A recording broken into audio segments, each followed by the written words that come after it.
Altså på den sådan helt store klinge, der har vi jo en klimakrise. Vi har klimaforandringer, som rammer mange mennesker allerede i dag. Folk er lige nu til klimatopmøde i Brasilien, hvor de prøver at gøre noget ved det her på et internationalt og storpolitisk plan. Vi ved, at vi skal stoppe med at brænde fossile brændsler af, altså kul, olie og gas, som vi blandt andet henter fra Rusland. Og der er brug for vedvarende energi. Vi ved også, at der er opbakning. Det er der nogle nye rapporter, der viser, altså opbakning, og at folk er positive over for vedvarende energi i deres lokalområde. Men rapporterne viser også, at der er splittelse, og der er frustrationer og mindre opbakning i nogle landkommuner. Når det kommer til energiparker, så er der bare også noget andet på spil end lige klimaet. For de mennesker, der bor i de områder, hvor man vil stille solcelleparker op, eller vindmølleparker for den sags skyld. Og så er der også partier på den ydre højrefløj, som har grebet den her dagsorden. Det ser vi både herhjemme og nogle steder i Europa. Så spørgsmålet det er jo, og kan man forme omstillingen på en lidt anden måde, hvor man, nogen kalder det, gør det mere demokratisk, eller samarbejde mere med borgerne? Kan man gribe noget af det, der vokser nedefra? Det er nogle af de spørgsmål, vi har med i dag. Det skal også siges, at der er kommunalvalg næste uge, så det er jo også en grund til, at mange tager fat i det her emne. Men det vi gerne vil i dag, det er at komme et spadestik dybere i forhold til årsager og løsninger. Vi vil også gerne kigge lidt ud af, hvad sker der i Europa. Vi vil også gerne komme med lidt flere nuancer og nogle andre stemmer, end dem man måske plejer at høre. Kort om programmet, så har vi 3 mennesker, vi skal høre i dag. Og den første, det bliver Francesco Campo fra Roskilde Universitet, som kigger på demokrati, modstand og populisme. Og han skal fortælle om sin undersøgelse af forskellige former for modstand mod klimatiltag i Danmark, og også give et indblik i, hvad der foregår ellers nogle steder i EU. Derefter skal vi høre Birte Østergaard fra Tversted. Det er en by, der ligger i Hjørring Kommune, og vi skal høre, hvad en gruppe borgere gjorde, da de hørte, at der var nogen, der ville lave en energipark i deres baghave. Og derefter skal vi høre Carl Sperling fra Aalborg Universitet, der også kigger på det her demokratiske aspekt. Og det er noget med, at kimen til alt det her, det også kan ligge i planlægningsfasen. Så alt i alt så skal vi jo høre om problemerne, alt det, der er svært, men også på løsninger, og løsninger, der kommer fra borgerne selv. Min kollega Ronja Scherfi, hun hjælper med spørgsmål, så hvis I har nogen, så stil dem i chatten, så prøver vi at få dem med efter hvert oplæg. Ja, det første oplæg, det er jo fra Francesco Campo, og vi går over til engelsk nu, fordi Francesco kan noget dansk, men er mest tryg ved at præsentere på engelsk. So Francesco, thank you so much for being here today, and you can begin your presentation whenever you're ready. Perfect. Okay.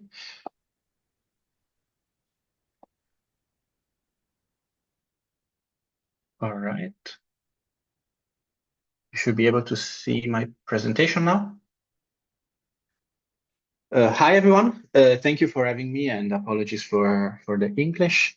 Today, I'm here to present you some information about protests in opposition to solar power parks in a comparison between Europe and Denmark. Before starting, I just wanted to give you a couple of information on who I am. I'm a postdoc at Roskilde University. I'm part of a wider research group looking at protests to green transition processes across Europe. My personal focus is more on protest, populism, and democracy. So I'm not specifically an expert myself on the Danish case or on green transition per se. If you notice anything you would like to add, please let me know. It's a learning experience for all of us. This said, today I will present you a little bit about protests against renewable energy infrastructure in Europe, which has become a widespread dynamic across the continent. And then I'll go a bit more in detail about protests against solar power parks in Denmark, and I will question whether this is part of this wider European phenomenon that we are seeing. So starting from the protest against infrastructure in Europe, just to give us a general overview, the European Union has promoted several policies to promote green transition, starting from 2019 with the Green Deal, calling for basically aiming at becoming the first climate neutral continent in the world by 2050 and reducing emission by 55% by 2030. Several different plans followed up the Green Deal to operationalize it and to plan it and to make it legally binding, including the 2022 REPowerEU plan, which was also aiming at creating a more sustainable renewable energy source for Europe following the invasion of Ukraine from Russia. This plan is very ambitious and it comes with a set of challenges. So, for example, most countries will have to install 4 to 15 times the current capacity of solar power station by 2030 in order to achieve the plan. They will have to double the wind production continent-wise. And this has been met with several local protests and wide political opposition across the continent. Talking about protests against renewable energy infrastructure in Europe, these are not strictly new. We had cases of opposition to renewable energy already in the past. Here I just make the case of La Masada in France, which was an occupied territory for 5 years, where several local citizens decided to occupy a wide territory that was destined for the creation of an energy transformer in a French region. What we see today that is different compared to the past is that we see many similar protests happening across the continent, showing many similarities among many different local actors. I'm just going to try to make some quick examples. In Spain, following the Green Deal, the Spanish government started a new national framework aiming to reach 74% of electricity from renewable energy by 2030, which will also cause the creation of 152 new large solar parks, which has led to nationwide protest in opposition to the creation of these solar parks and the creation of many civil society organizations in opposition to this, so many that they developed a national coordination, an organization called Aliente, which aim at creating national initiatives to call for the stop of the damages created by these new renewable structures, balance with the territory, biodiversity, and sustainable local development. Another case is the case of Norway, where recently the Norwegian government approved the creation of a new wind energy project in territory used by the Sami communities for reindeer herding. This has led to a court case in 2021, where the Norwegian Supreme Court ruled that the wind farm was violating human rights of the Sami people. Nevertheless, the windmill still operated, creating wide protests by the Sami communities that in 2013 started a blockade at the entrance of the Ministry of Energy, for example. This prolonged the conflict until 2024, where it was announced that an agreement was found between the energy provider and the indigenous community that was also guaranteeing a protection of the indigenous culture. So these are just a couple of examples to show that there are several different protests happening across Europe. And these are not isolated cases. We see similar cases across Germany, Portugal, France, Italy, the UK, where we see that either local citizens or political parties and local political parties call for the removal of infrastructure related to new renewable energies. What these initiatives have in common is that they share similar topics, they share similar issues.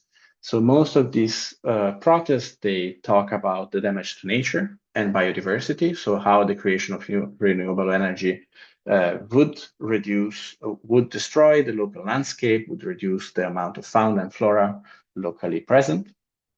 There have been accusations of land grabbing, so the idea that environment and climate are used as an excuse for profit, and this is used for private interest to occupy land that was previously of the local community.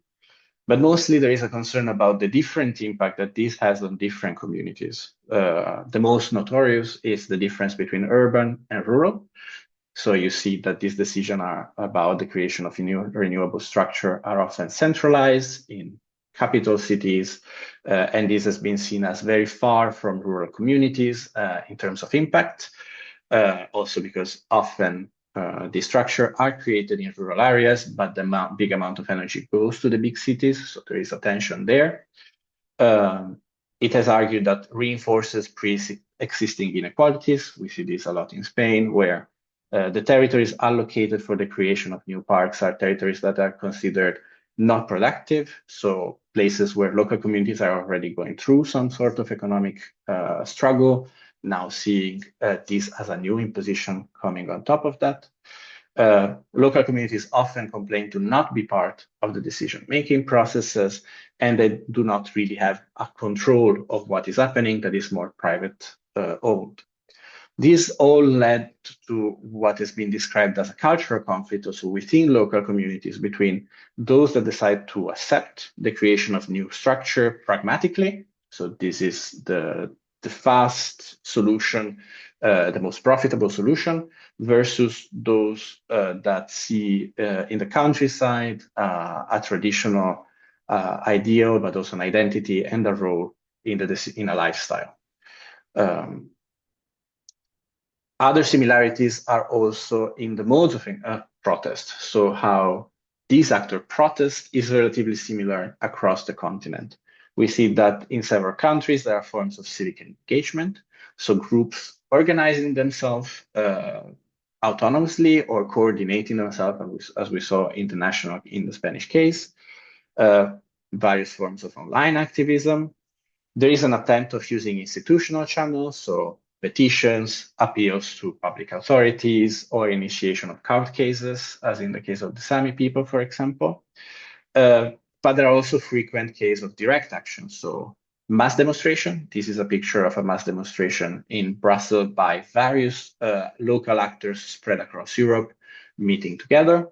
There is the case of occupation of public land to impede the creation of territory.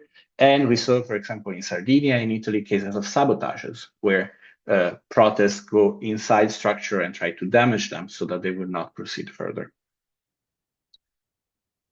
One last thing I want to mention is that the role of the radical right. So radical right parties are often mentioned as denialist parties, parties that do not believe in climate change and that are behind or supportive of this protest.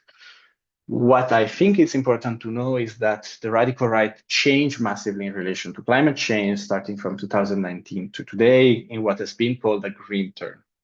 Green turn does not mean that these parties are necessarily environmentalists now or climate favoring, but they do recognize, most of them at least, or at least in their manifesto, that climate change is human-based, is human-caused, and it's existing. That does not mean that they would approve of climate policies. They often have what we call a conditional environmentalism, saying, yes, it exists, but something else is more relevant. They tend to prefer a national control of climate policies over international collaborations, for example.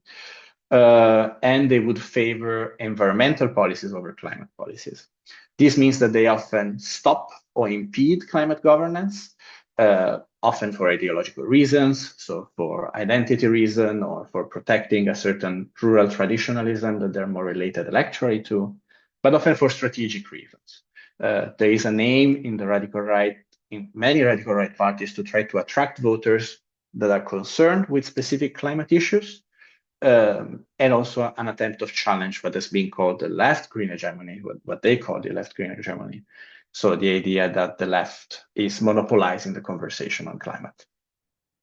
A last thing to say about the radical right parties is that it's not a common group. So it's a group that has a very different position when it comes to environmental and climate governance.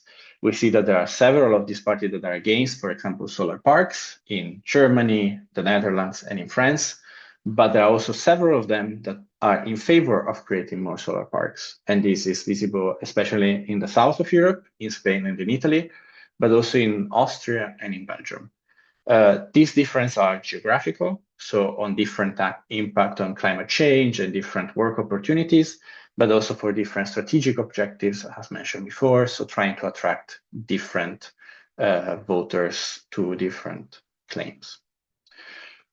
Now we'll just go through protests against solar power parks in Denmark.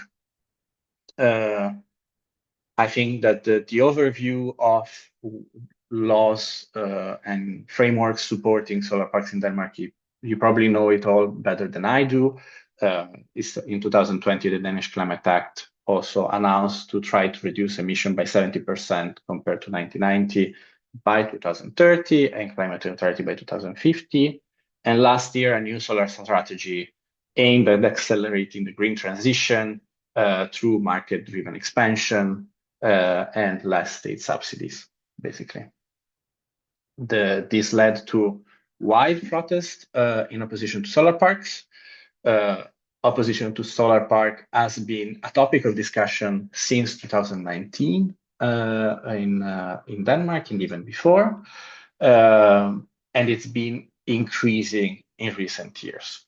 There are several actors that are involved in this protest, many civil society actors or local communities.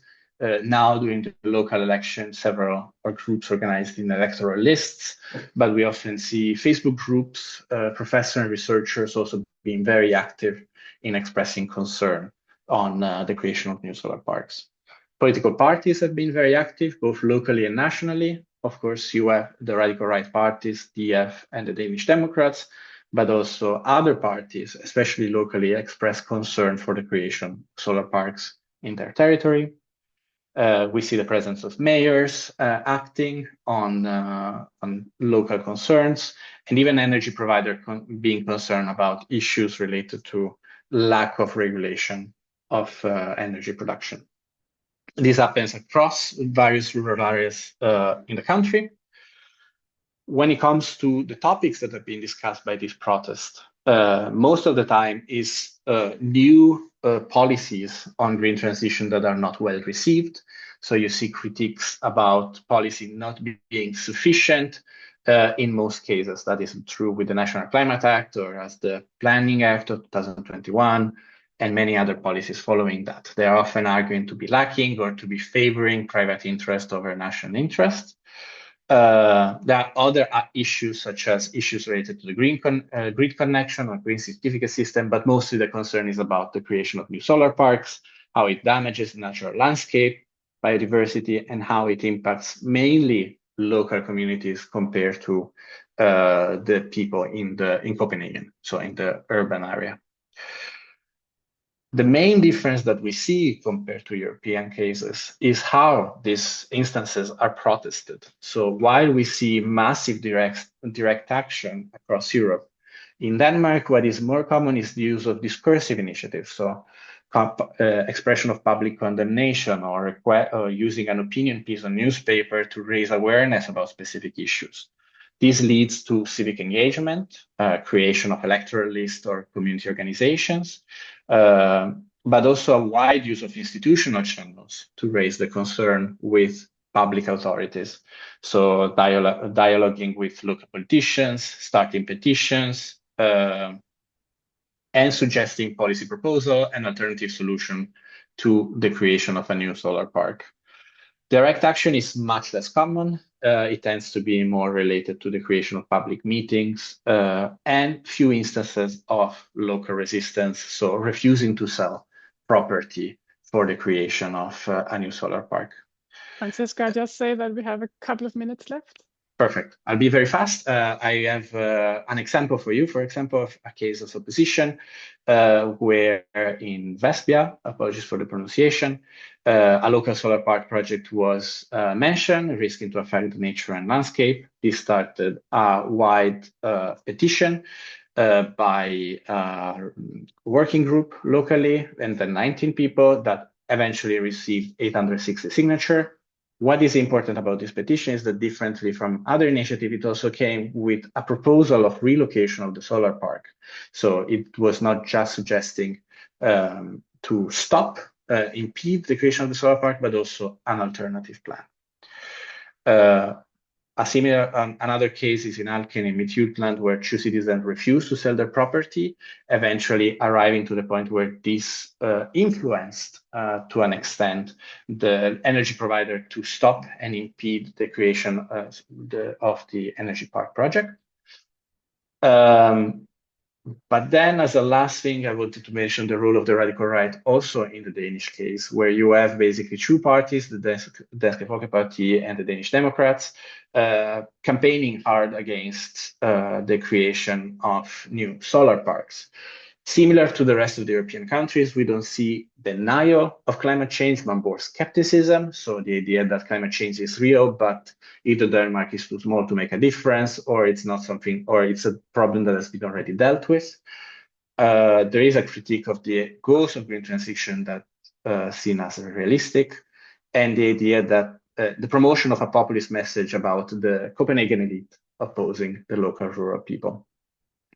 I just wanted to mention that the relation with local citizen is not necessarily so straightforward as one would think. So although there are similar demands, sometimes local protests do agree and do find the support of Danish Democrats, but you see several electoral lists, especially during the election now, that do care very much to express their distance from the Danish Democrats, although they protest on the same issue.